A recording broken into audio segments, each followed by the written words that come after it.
topic is a sad one, and the more we talk about it, the more we see a rise in cases. I'm talking about gender-based domestic violence. It's not only a problem in Africa, but interestingly, it's a global problem. In Asia and the Middle East, women are battered and killed in the name of prestige, or what is called honor killing. In some parts of West Africa, girls are subjected to genital mutilation because they believe in culture and tradition, which has been practiced and sustained from generation to generation. A study done amongst 14,000 women in Europe by the European Union Agency for Fundamental Rights showed that 1 in 3 women, European women, have experienced some form of violence, especially from their intimate partners. In the southern part of Africa, virgin ladies are raped by men and infected with HIV/AIDS because they believe that having sexual intercourse with these women will heal them of their diseases.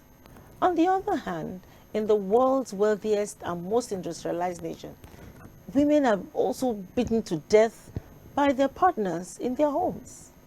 In Nigeria, we have seen countless cases of women, including celebrities, who died as a result of domestic violence. My question still remains, what is responsible for this? Is it the victim? Is it the perpetrators? Is it the culture? Is it the government? Or do we just all have a role to play in this menace?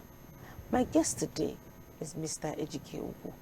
He is a clinical psychologist, and he's going to be the person I'm going to torment today with my problems on what is going on and why we have all this issue. Welcome to the program, first of all. Thank you, Angela. I know I'm not really excited about the discussion today, but we just have to do it for the sake of him. We have to talk about it. Yeah, we need to talk about it, but it's really sad. Yeah. The cases the cases just, I think last week I actually heard of somebody who was beaten to, well, she didn't die of, thank God, but it was really a sad case, and it's painful. But first of all, before I even start about gender-based violence, let me calm myself down. Let me calm down. Angela, be calming down.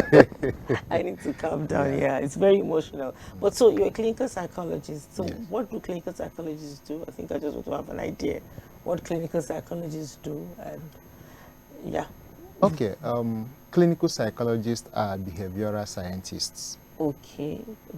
We use our clinical skills to assess behaviors, interpret them, to an extent predict them, and offer techniques that helps to correct maladaptive behaviors. Okay. So that's perfect for me, because I really want to understand this behavior, the behavior of the victim and the person who is perpetrating and the one causing the problem. That is what so this is perfect for me. Okay. So you're going to help me get into the mind of these people today. All right. So, okay, the topic today is gender-based violence, and somehow I want to focus on women, but let's know what the broad definition of gender-based violence is. It when you beat a woman? Is that all violence is about? Okay, I got it. Yeah, you can go ahead. Okay, so gender-based violence broadly is any act of violence, any act of harm that is perpetrated to someone just because of his or her gender identification. Okay, all right.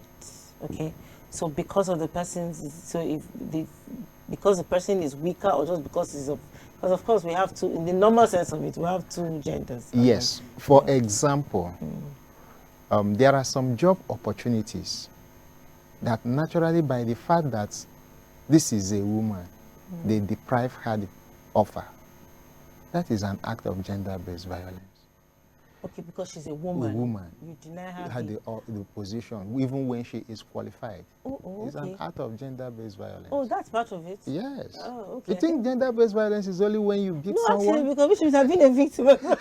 No, so that is why I say that gender-based violence is a broad topic. Okay. But the more we talk about it, the more people get to know what comprise of gender-based violence. Okay. Because most times, gender-based violence is broadly categorized into two. All right. the overt violence and the covert violence. Okay. The overt violence are the ones me and you see that we talk about. There are so many covert ones that are not even talked about, and they are acts of gender-based violence. Okay. And that is basically what leads a lot of women, especially in Africa, into depression. Somebody is married to a man, the man comes in late without justification. When you talk, he ignores you, he goes to bed, you are tired, you are going to work, he's going to work, he's coming back, he's expecting you to do your official work and also do the domestic work. That is an act that hurts the woman. So it's an act of violence too. So it's not, wait, so it's not, no. I think I like the area you're taking this. So it's actually not normal what some men feel it's normal. Or let me just, okay, from the example. Yeah. Okay. So what now makes it normality or abnormality becomes contextual. Okay. It becomes what we may call dependence on the context, Okay. the culture, the orientation. Okay. Okay. To some persons, it is normal for the woman to do the domestic chores, Okay. do the cooking, even if she is a director in her workplace. Okay. Especially in Africa, that is expected.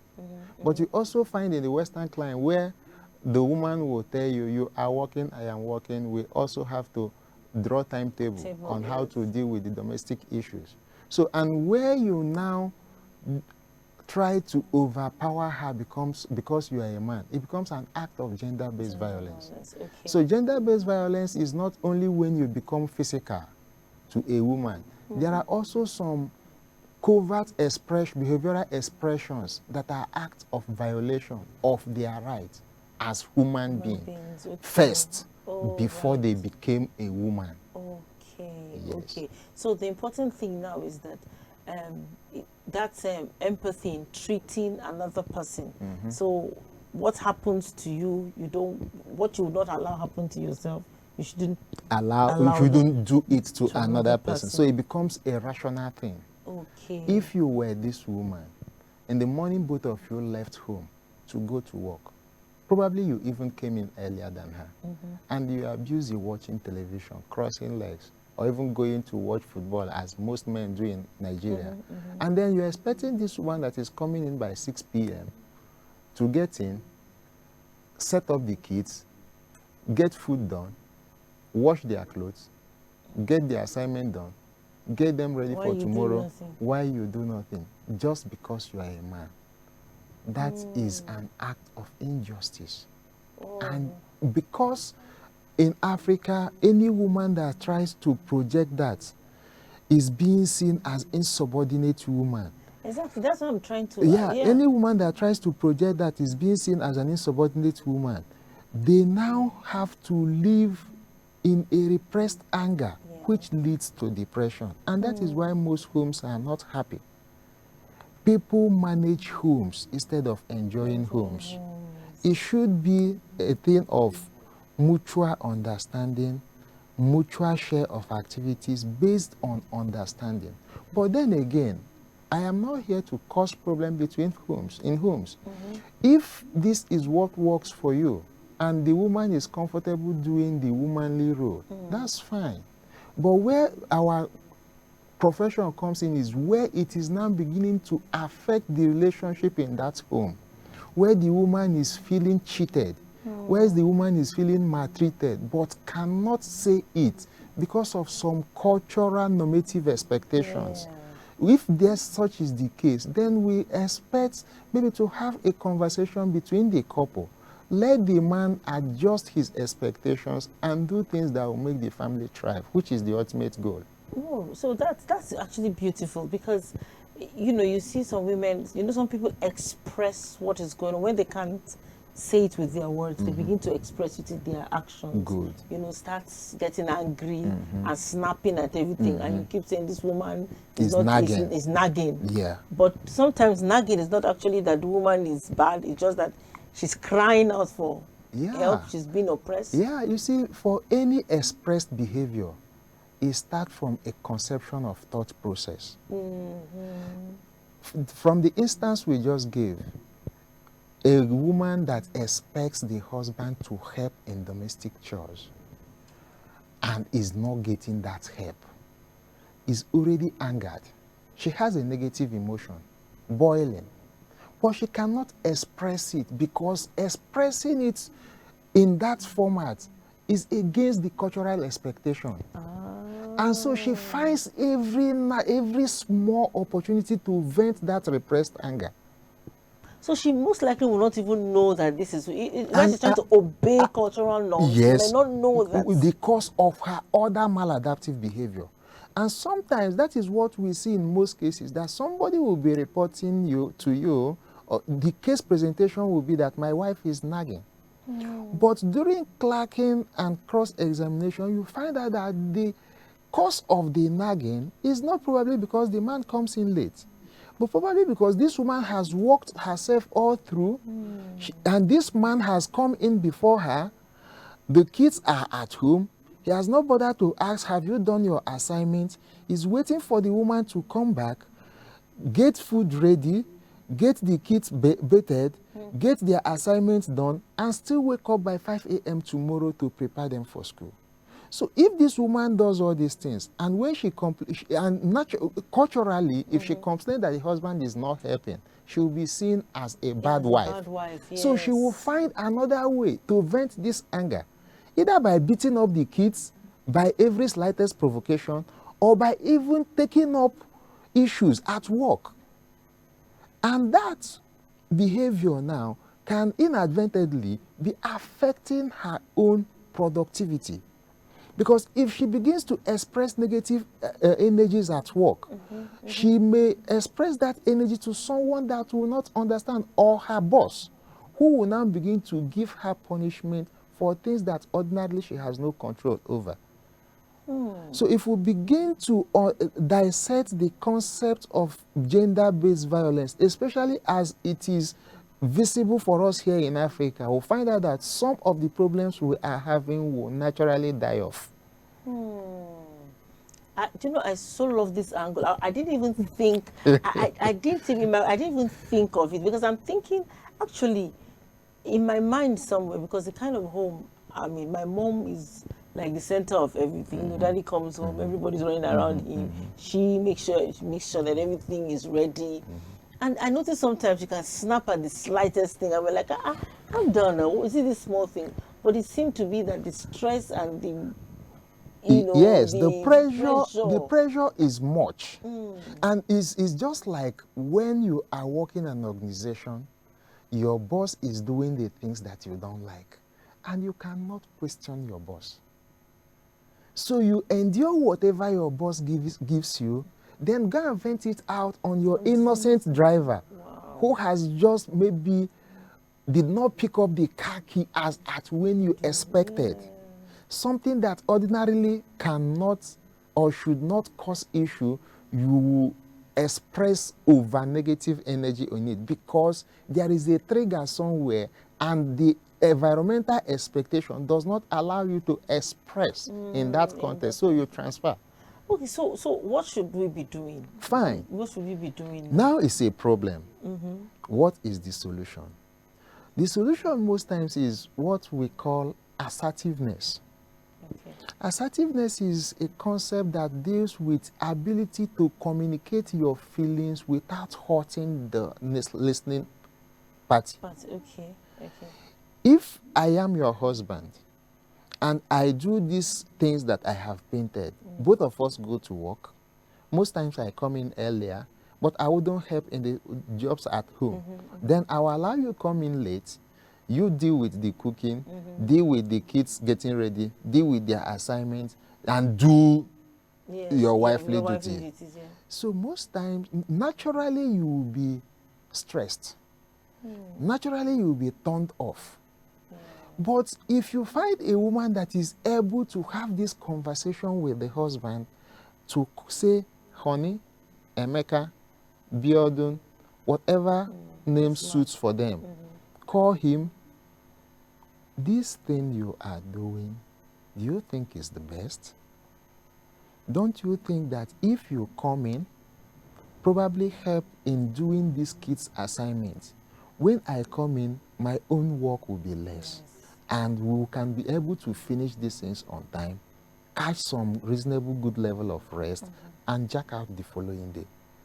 This is different from the other woman that comes in, have the same scenario, and say, you foolish man, you good for nothing man, there's nothing you are good for in this house, only for you to just come back, cross your leg, press phone, who and even know. is angry when you say that. And when you him, say that, you now trigger a negative emotion from him, which may now result in the physical abuse that people talk about. So when we talk about the physical abuse, which is the covert abuse, or the overt abuse, we neglect the covert triggers to the physical manifestation of the behavior. So if the woman is not able to present her case in a way that does not hurt the other man, the man now, her presentation may now trigger the man to express his manly prowess, which will now lead to physical abuse. And then let us not forget that physical abuse too has its own dimension and purposes. Sometimes some people exhibit physical abuse for excitement. Okay. Some people feel proud, like I am the man, I've dealt with her. And that gives them joy. Some people express physical abuse for correction. You have done something wrong, I will deal with you and teach you a lesson. Some people are impulsive. So most times, physical abuse or violence as it is can also be defined in context and according to behavioral motivations. Okay. This is, please go on. Yes, because I'm getting what you're saying. Yeah. So even in the physical abuse, it's not just that. I think you're taking me to where I'm trying to find out what is going on in the mind of. Yes, you see, the thing is that for a non-psychologist, you see physical abuse as one straightforward act of behavior.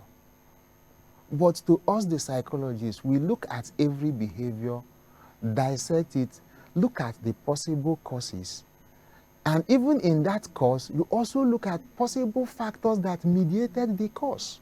It could be that the man abusing the woman has some personality dispositions that makes him prone to violence. It could be that the man abusing the woman is under substance abuse.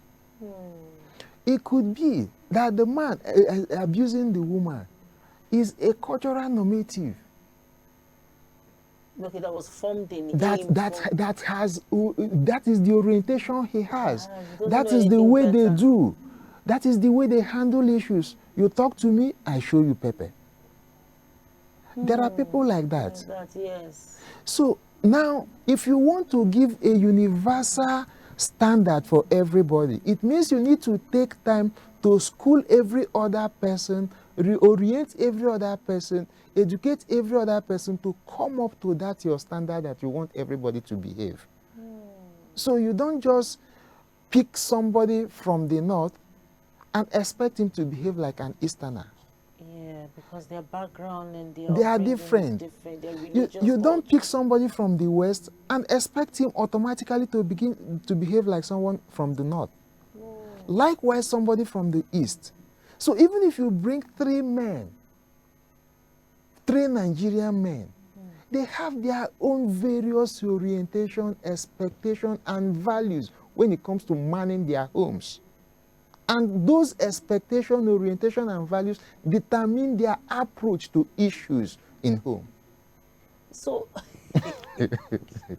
okay, so it's not if we're talking about abuse, it's not just one straight jacket, just like you said. No. There's a lot of things that's underneath that's controlling what you're seeing on the surface. So in the normal sense of a human being, nobody is born who was brought up right that will engage in such.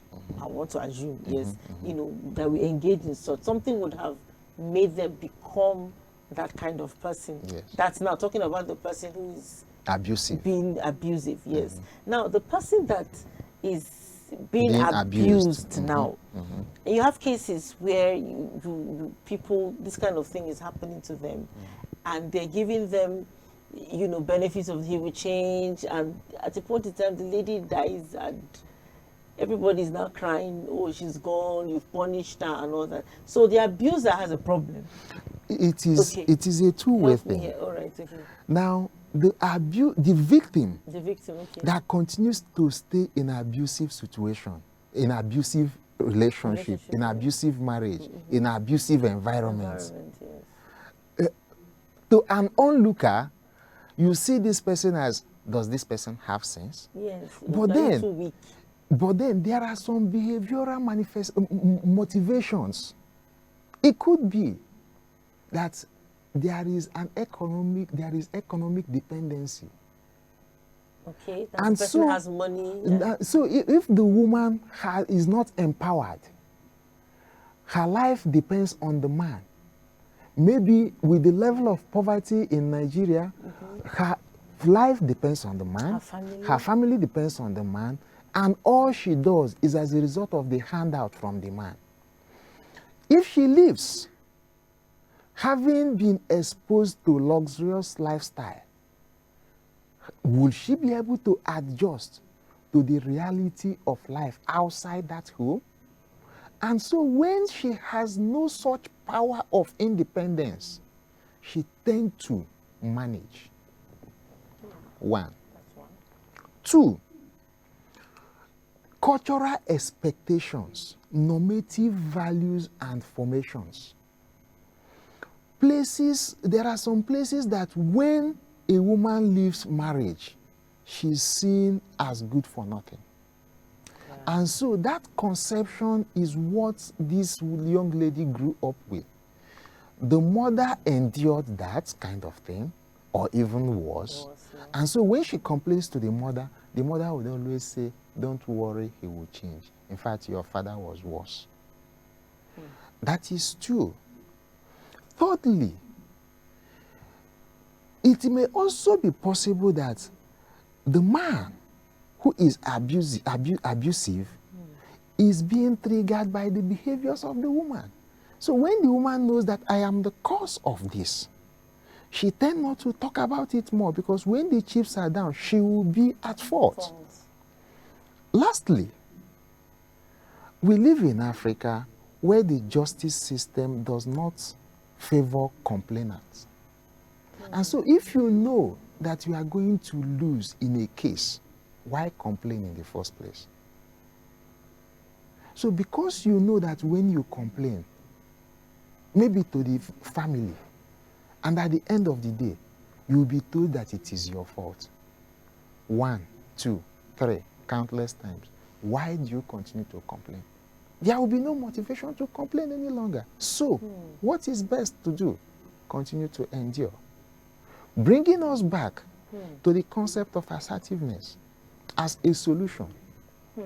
When you notice this, when you are experiencing this, talk about it. Okay. Have a conversation with the abuser. Where he is not budging into your conversation, that's a red flag. Okay. Okay. If it is about cultural expectation, begin activism, begin to talk about it. Because some expectations are actually not realistic. So if you are expected to be in an abusive relationship, it is not realistic. Yeah, of The course. more you continue to stay in an abusive relationship, the more you are hurt. And it has a lot of its own multiplier effects. A physical abuse of one day can land you in the hospital. Yes, of course. If you are not careful, it could hit you in the brain, and that's a different That's thing very altogether. different, yeah. Give you an injury that You have can to you can manage for you the can rest you, of your you, you life. can have a physical deformation all the rest of your life, and these are things you could avoid either by talking or by taking a leave. So when they say people should talk to go and see a psychologist, because it's beginning to, you know, when you listen to people, they say, go and see a psychologist. Yes. Go and see a psychologist. Yes. I now see why they say you should go to see a psychologist. Just by these few interactions. No, I now see why they say, oh, go and see a psychologist, because they are the ones that will actually look at you and say, oh, let's walk this way and tell you how we are going to fix the problem. Yes. So if you're being abused or you are the abuser, you could have a problem. Yes. So you must get somebody to talk to. Don't assume that you know. That you know. Yes. So it's just like you have headache or you have constant headache. It's foolish to sit down and keep taking paracetamol all the time and assume that you'll get better. So see a medical doctor. Yes. So if you have this issue of being abused, see a psychologist, or somebody can come and walk up to you and start the process. Right? Sure. Okay, we're going to go on a quick break. When we come back, we will then continue this discussion on, because now I think it's taking me in a different dimension from everything, and I like it because this is a different dimension now that people don't really talk about. I don't think I've really heard it much anywhere. The dimension is just. All right, viewers, we'll be right back.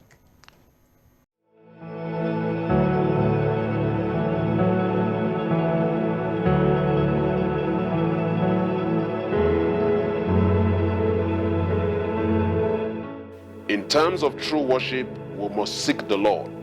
We will not be able to come with all our perfections. We will recognize as superseding every other gift. So love, in essence, is very important. Our position is who we are. Our disposition is the way we relate to who we are. So it's not about your position, it's also about your disposition. People of God, I want to tell you that no matter who you are, no matter your position, your status, you have encountered that superior power, the efficacious power of the blessing. It says this God hears prayers, and then he expands the limits of whose prayer is heard.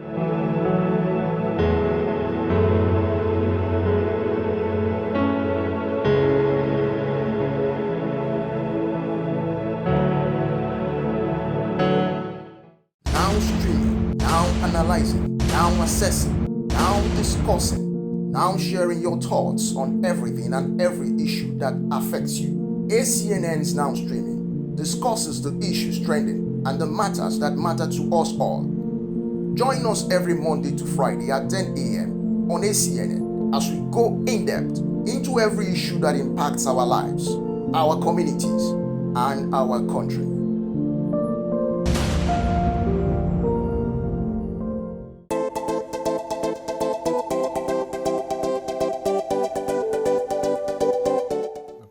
Welcome back, viewers. Before we went on the break, we were still talking on gender-based violence, and my guest is Ejike, or Mr. Ejike Ugo, and he's a clinical psychologist. Thank you so much. If you've been listening, we are taking this on a dimension that I didn't even plan to go in, but I'm happy. At least it's getting me a little brighter, you know, because I'm getting an understanding of what is happening. So now, we talked about culture, because culture seems to be playing a big role.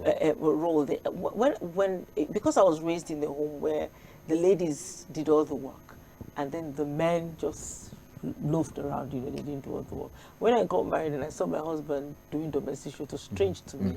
I felt I was not doing well as a lady. I was supposed to be the one doing this. And I said, relax, calm down. We can do it together. You know, it took me a while to adjust. At a point, it was like I was even getting angry. Why is he making me feel like I can't do this? But it took time.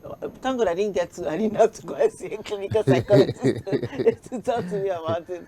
But it took me a while to then understand that this should be normal. You know, I help you here, I clean the house, you clean this part, we do it together and we're fine. But I didn't even realize that I was actually having a little cultural. So this culture thing, how do we deal with it? Yeah, deal with it, because it's actually, as you're talking, I'm realizing that actually that's how I was brought up and that's my thinking.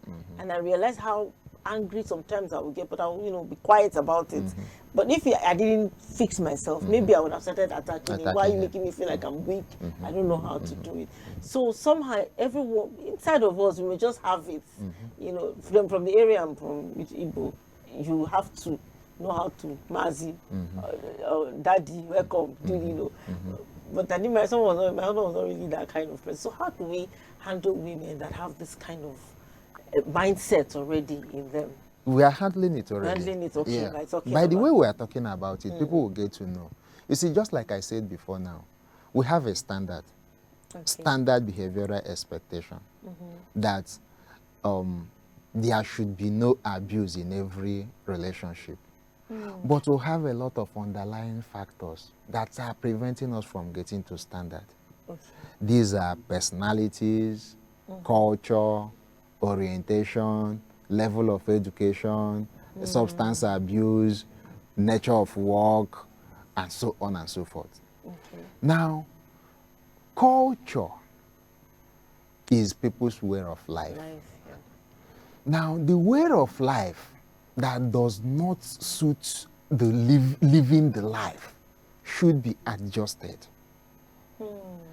You cannot be taking a way of life that leads to death. That's a way of death. So a way of life should be able to lead to life. So if there are cultural practices, cultural orientation in some places that one has identified within their confine, that it is anti-progressive. It is against my living the life. Talk about it in an assertive way, emphasis, not abusive, not to make case with it, or in comparison or anything. In an assertive way, talk about it, explain, make your points clear. If you talk about a particular thing once, talk about it twice, continue to talk about it without budging, you find out that the person you are speaking to, for sometimes, even without intention to comply, we comply because I don't want Angela's trouble. So, and when people begin to talk about it, one person changed, the other person changed, before you know it, that changed pattern becomes the way of life. So, and it is because culture is actually what the people you met were doing, so they hand it over to you. So if you are, culture is actually supposed to be dynamic. It's supposed to be able to change, just like law. They say when you don't change the rule, you break it. When you don't bend the rule, you break it. So culture is dynamic, is elastic. We should be able to add and drop some elements of culture as time goes on. Do you understand? So sometimes there used to be some cultural practices that we met as young people, but now they are no longer practiced. That is because some people have been able to synthesize, to analyze that element of culture and do the risk-benefit analysis and amend it, probably by introducing a more adaptive way of life or eliminating it totally. So our cultural expectations from wherever we are listening to is a thing that we have to look at as against our expectations, especially when our expectations are just. We have to look at it vis-a-vis our expectation and begin to work out modalities to adjust this cultural expectation and cultural values to meet the living standard. So now, there are people who, okay, that culture, it's trying to see how to adjust it to because I don't see why anybody should be, genital mutilation should even be a thing in 2023, and you're still hearing that women are still being mutilated. Great. I don't know why it should still even exist. Great. Thank God you brought this up. You know, genital mutilation before now is a rampant practice, even in the Southeast. Wow. Yes. The conception, the idea behind it is that when you cut the clitoris, you reduce the chances of the person being promiscuous. But new evidence emerged that such mutilation is not healthy, and in fact is now affecting the women, especially in their sexual urge, which is important in marital life. So the new evidence has been weighed against the old practice, and some persons, some areas are already stopping that practice. So just like every other element of culture, we should be able to look at that cultural practice as against the emerging evidence. The people that instituted those culture instituted them based on their level of awareness at that time. So you don't expect that, like before now, there used to be a time that they use cutlass, hammer to do brain surgery. Wow. Yes, I've seen clips like that. Yes. So it will be unimaginable for someone in 2023 to be doing brain surgery with cutlass, open brain surgery. Yeah. Some of us were born in the farm. Some of us were born on the way to the market. So many of us were born without attending antenatal. It will be almost unspeakable now to see a pregnant woman of 6 months without having registered for antenatal. Even though there are places it still exists, but the ratio is limited. Yes. Okay, let's talk. I want to talk about, because I know this cultures. I mean, a lot of things in my head right now. But so I want to talk about, maybe because of the issues that we're seeing, even within the church now, we have people who are preparing to get married. I don't know why I'm bringing this segment. Are preparing to get married, and they go for what we call marriage counseling. And sometimes when I look at the content, I look at they'll tell you to visit several people to do this thing, but I don't know how exhaustive it is, because I think before people get married, they should actually have a psychological examination. I think I don't know what you think, but people should, because just like what you've exposed to us now, even the person who is maybe abusing somebody, or committing an act of violence against somebody, that person needs help. The person that is being abused also needs help. Yes. So somehow everybody should have that before even marriage. I'm just coming to the marriage angle, because most of these things are being done in the confines of marriage, where nobody sees you. You're the only one that knows what is happening inside the room. So what do you advise now when a couple want to get married, in terms of evaluating themselves to know if they are okay, or the kind of mindset they are coming to the marriage with? I don't know if you get. I get your point. In fact, during our training as clinical psychologists, one of the first things you do is to have yourself examined. Oh wow! Okay. Do you get? Because you cannot be, in quotes, treating others when you are sick. Okay. So you have yourself examined. And it is so unfortunate that in this part of the world, the campaign for mental health, psychological services is still on the low. And that is why churches, pastors take up the role. But thank God that we are coming up, and we'll keep on passing the message. The need for psychological assessment and intervention is as good as physical medical examination and intervention.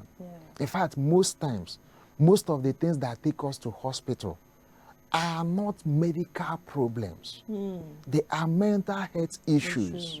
In fact, permit me to say, there is a concept we call transference. Transference is a situation where psychological issues are manifesting as physical issues. That is why you find cases that somebody is sick, you go to lab, or somebody is feeling sick, you go to lab, they do investigation and say you are okay. Organically, you are okay. Mentally, you are not okay. But because all emphasis about health care is about physical health and not mental health, so people go to assess physical health disregarding the mental health. Yes. Yeah. So it's important that people go It's and very do the important. mental assessment. Yes. So if somebody's watching now, mental assessment is very Very, important. very important. Before you pick a partner. Very, yes. In fact, for the two partners, in fact, in the actual sense, the psychologist is supposed to do the marriage counseling. Right, okay. The psychologists, I mean the clinical psychologists are supposed to do the marriage counseling, even career counseling, because there are a lot of conflicts in decisions. And these things, we don't resolve them. We repress them. And when you repress them, they keep on finding ways to rear their head. And when it is not resolved, it may now begin to express itself in a way that may be malfunctional, in a way that may now begin to affect you. And that is now when people begin to see that there is a problem. But tracing the root cause of the problem becomes a problem until you see a professional.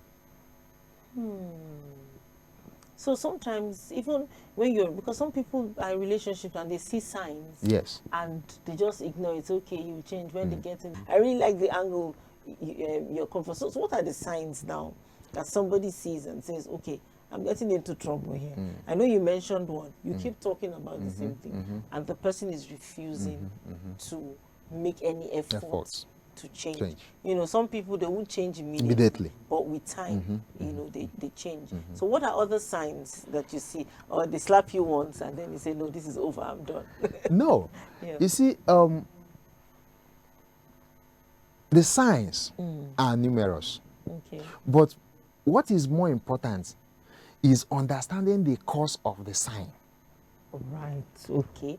I see. For instance, your husband comes in and you talk and he shouts you down. It will be wrong for you to assume this man, where they shout like this, I cannot deal with it. Do you know if he was coming home with a sack letter from work? Okay. Do you know if he was just coming and his car broke down? If he lives in Abuja, do you know if the arboros in Area 1 or Barnes has vandalized his car? So finding out the cause makes the solution easier. But where the danger is where such act of abuse becomes consistent. Without no trace of trigger, or the trigger is known, and all efforts to remove the trigger is proven abortive. Now, it's either you run for your life, or both of you comes to see a professional who will marshal out some techniques to correct such maladaptive behaviors. Okay. Yes. Okay. So that's the best way to handle it, because just like you said, what is causing it is more important than the act. The act. Yes. So this goes both ways. Even sometimes women too, when a man knows that his wife is not normally like this, and then suddenly she snaps and gives out. It's not just she's snapping. No, there must be something underlying. But are there people that are just not kids? Because I keep hearing, there's one word I keep hearing. I didn't want to bring it up, but somehow let me just bring it up. Talk about it. The narcissistic behavior. Yes. You know, there's some people that say, I think this is a narcissist. Yes. And sometimes I try to read different things and I can't really pinpoint what exactly that is. But they say people that have extreme cases, I don't know. Is narcissism or narcissists is a personality type. Okay, so it's even a disorder. It's a disorder. It's a personality disorder on its own. And these people have excessive ego, bloated self-esteem, such that if it is not my way, it cannot be anybody's way. And that can naturally not work in a congregation. Yes, yes. You don't live in the world of your own. So, and if you don't live in the world of your own, laying credence to the saying that no man is an island. If you need me and I need you, it means you have to bend and I have to bend. But a narcissist will say we all have to stand and it must be as at when I said we should stand, which won't work. And that is what causes a problem. And that is why I now say, look out for the personality type of whom you want to get involved. Not everybody understands this. That is why you need to see a clinical psychologist who understands this, who gives you pointers to possibilities, bring suggestions to possible solutions, and leads you through. So this issue of violence, especially the one that has to do with the home, you know, even not just the home, but even outside dealing with people, is actually quite complex. It's all of us intertwining and having our issues manifesting in different ways. Dimensions. That's actually what's the thing. Yes. So it like I said before, the causal link is not a straightforward stuff. There are a lot of mediators and moderators in and around it. That's why sometimes when you see people saying that it's difficult to pass a straitjacket law on this violence against women, because you know, like in other countries, you know, the advanced countries where they have given women rights because women were crying out for, oh, we are being marginalized, the men are doing this. Now it has now switched the case. The women seem to be the ones abusing the men. While they're trying to solve one problem, you created more problems. Yeah. So that is another issue with human behavior. That's another issue with human behavior. If you say that you can predict AGK, and I know that Angela is set out to predict me, if you say that I will wear black to this interview, I will deliberately wear yellow. Okay, just to prove to you that you cannot predict me. Do you get it now? So the solution to it is not a one-way thing. Understanding it is not a one-way thing. So it's something that we all have to continually begin to talk about. Set the norms, set the standards, begin to walk people up. Begin to walk people up to lay off things that are not up to standard until we all come to the standard. That is the way it can. Let's talk to our church. Okay. At least this is Advent people, Nigerians. We know, because there's sometimes when it comes to marriage, sometimes I look at some of the curriculum and like, I think everybody should have some kind of mental evaluation. You know, you do the physical test, just like you said. And how do we begin to help people within the church? Let's say this is your own parish. How does a priest help? How does a bishop help? Because we're dealing with human behavior. You know, sometimes when you preach one sermon and assume that everybody falls into what you say. But these are human beings, they're not robots, you know. So how does the church begin to manage issues of violence? Because it exists. It's amazing. Those days I would notice, you know, you see a couple, they come to church, they look good together, and next thing you hear some strange stories. I wonder, it's not possible. How? You know, and they hear the same sermon. We have marriage seminars, we have marriage talks, we have, you know, is it that they're not doing anything? My questions are just plenty. I get your point, and it's important we are talking about it. You see, the church has a lot of role to play, and they are trying, I must say. Best, But it is also important that the church also appreciates its own weakness and begin to make efforts to improve on them. Sometimes, most times, in recent times, the churches will invite medical experts to give health talk. Yes. But anybody that is a pastor, reverend, in any caliber, assumes to be a mental health expert. Very true. Not even only in our church. So many. I see mean, them on, anywhere. You see them with the pastors. They feel they don't have the rights to advise. I had a case.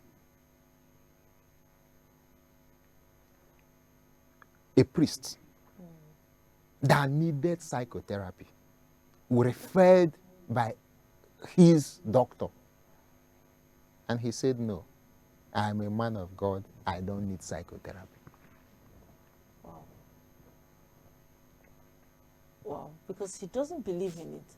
So which means he's not going to encourage his members. So, the church, just like it can only be the healthy people, the physically healthy people that can worship the Lord.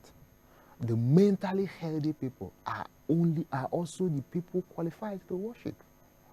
Because when your congregations are not mentally stable, you speak in vain that you speak sermon. Because they will hear, go out, and do even worse than what you have preached. But when we come to explain to them that even that your behavior, that repentance, that born-againism that you are not able to be, is a result of some of your behavioral excesses, some of your behavioral deficiencies, and possibly work them up to make some decisions informed. That way, we'll have a balanced society. Wow, that's beautiful. So there's need, the doctors, the pastors, you're not qualified for it. They are not. So send them people to who is qualified. If you cannot send, invite a qualified person to do it better than you can do. Collaboration.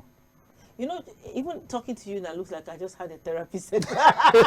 Because why I said because initially I was really disturbed about the whole concept of gender violence. I just violence. feel the men are against the women. Against the women, yeah. The men That's are why against the women. I said, no, leave the men first of all. Let's deal with the women, the weaker vessel. Yeah. That was what I was thinking. And then even in the process of speaking, I realized that what had happened to me had a lot to do with my background and upbringing. Even though, I was able to manage it. Maybe even on my own, I think I've managed it, but maybe something will happen one day that may trigger it and I will not even realize. But it's good now that I know that actually my upbringing actually is influencing the way I'm viewing things. So I need to let it aside and view things objectively.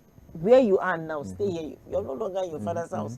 You are in another person's house. It's just like somebody who travels from Nigeria to the US. And you are to buy a bottle of soda for $50. And you are calculating it, $50 in Nigeria is 50,000 naira. You won't drink soda until you finish. You won't drink soda until you leave the state. So, when you find yourself, look at the adaptive behaviors there. Adjust. Culture is dynamic. Culture is elastic. It can accommodate. It can eject. So is it actually a problem to see that I said, no, this was how my forefathers did it, and this is how we will do it? It doesn't happen. That is you see, that's lack of elasticity, lack of accommodation is the cause of problem. That is even the cause of all the behavioral problems, suffice to say. Okay, when in my place, maybe I am not expected to sit with a woman that is not my wife face to face. But this is an interview setting, and we need to sit like this for camera to capture us. Just imagine a situation where I walk out of this interview room just because I am to sit with a woman like this. That's a cultural conflict. But then you look at the situation. That is why I say that exhibition of behavior is not the problem. The cause is the problem.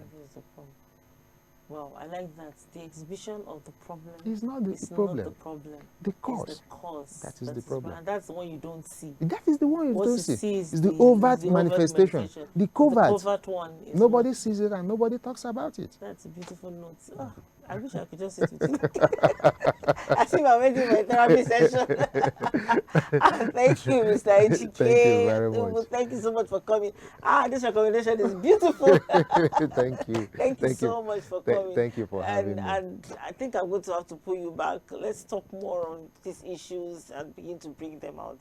No and see as many people that we can, help or liberate with the information that we're passing out to them. It's okay. Thank you for coming. You're Thank welcome. you so much. I really appreciate the therapy session. It's my pleasure. Thank you. All right. And my viewers, for the past few minutes, I just couldn't stop. The discussion today has been amazing. We've been talking on gender-based violence, but this angle, I haven't heard it anywhere, and I think you need to watch this over and over again to learn more on what we have discussed. It's not just about the overt manifestation, something underneath. The covert is more important than what you're seeing. So that problem you're seeing in that abuser or the victim may not just be the main problem. Something underneath is triggering it. Thank you so much for watching the program today and joining me. My guest has been Mr. Ejike Ugu. He's a clinical psychologist. Thank you. I'm Angela Emeka Ibibo. I'll see you next time.